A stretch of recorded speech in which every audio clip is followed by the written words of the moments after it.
তিনটে পরোটা, একটা সেদ্ধ ডিম, আনলিমিটেড সবজি, এক টুকরো কাঁচা লঙ্কা, মাত্র 30 টাকা। দাদা বলছি আজকে কি পরোটা পাওয়া যাবে না শুধু ডায়লগে চলবে? ডায়লগ আবার কই মারলাম বে, একটু মেনুটাকে বলছি জোরে জোরে আর কি, কাস্টমার ডাকবো সেই জন্য। লেওড়া তো ডায়লগ শুনে শুনে আমার কানটা পচে গেছে, বেশি গাঁটা না মারিয়ে 3টে পরোটা প্যাক কর। হ্যাঁ লাউড়া, ঠিকই বলছে লাউড়া। আরে ভাইপো তোরটাই তো পার্সেল করছি, তার ডিম ছাড়া দেবো না ডিম দিয়ে 30 টাকা করে দেবো? আরে লেওড়া আমার ডিম লাগবে না, তোর বাপের বিচি পাওয়া যাবে নাকি বল, তাহলে নিবো দুটো। দাদা এসব উল্টো পাল্টা কথা আমার দোকানের সামনে এসে বলবেন না, যেটা আমার মেনু আছে ওটা আমি আপনাকে বলছি, বুঝলেন?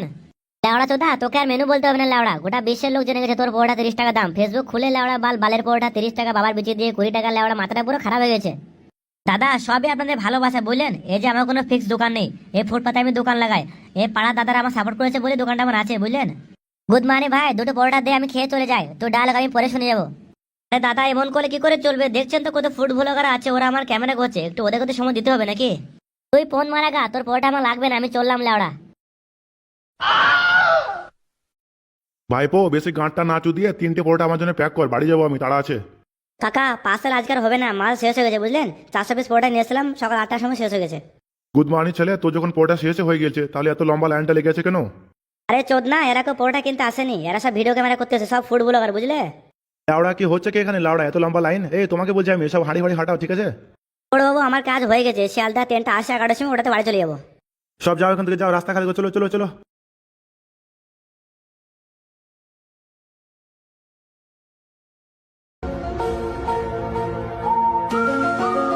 কিরে কালো কুকুর কোথায় আছিস? এবার যাবো, মাল শেষ হয়ে গেছে, বাড়ি যাচ্ছি। কি ব্যাপার কি এত সকাল সকাল বাড়ি যাচ্ছিস কেন? আরে এমএলএ সাহেব আজকে বেশি মাল নিয়ে আসিনি বুঝলে, 400 পিস পরোটা নিয়েছিলাম, ও সকাল 8টা নাগাদ শেষ হয়ে গেছে, এখন বাড়ি যাচ্ছি ট্রেনে। আচ্ছা আচ্ছা, তা তোর বাড়ি কোথায়? আমাদের একদিন নিয়ে চল, আমরা দেখবো পরোটা কিভাবে বানায় এবং কে বানায়। দেখো এমএলএ সাহেব, ওটা আমার বাড়ি ঠিক আছে, বাড়ির মধ্যে বউ বাচ্চা বোনেরা আছে, ওরা সব পরোটা বানায় ঠিক আছে, কিন্তু আমি বাড়ির মধ্যে কাউকে অ্যালাউ করবো না, ঠিক আছে? হ্যাঁ স্যার আপনি শিয়ালদাতে আসুন, আমার পরোটা খেয়ে যান, দোকানে আসুন, আমি কিচ্ছু বলবো না বুঝলেন। কেন বেলা ওরা তুই কি দিয়ে পরোটা বানাস যে লোককে দেখাতে পারবি না বাড়িতে যেয়ে?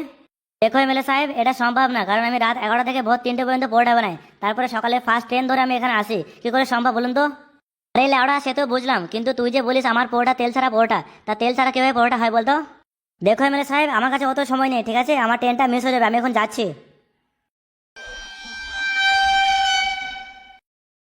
বুঝলে গিন্নি, আমাদের যে পরোটা রেসিপি সেটা কিন্তু কাউকে বলবে না, ফুড ব্লগাররা জিজ্ঞেস করলে বলবে এটা আমাদের সিক্রেট রেসিপি। আরে এই নিয়ে তুমি টেনশন করবে না, কেউ জানতেই পারবে না যে আমরা পরোটার মধ্যে রাসায়নিক দুধ দিই।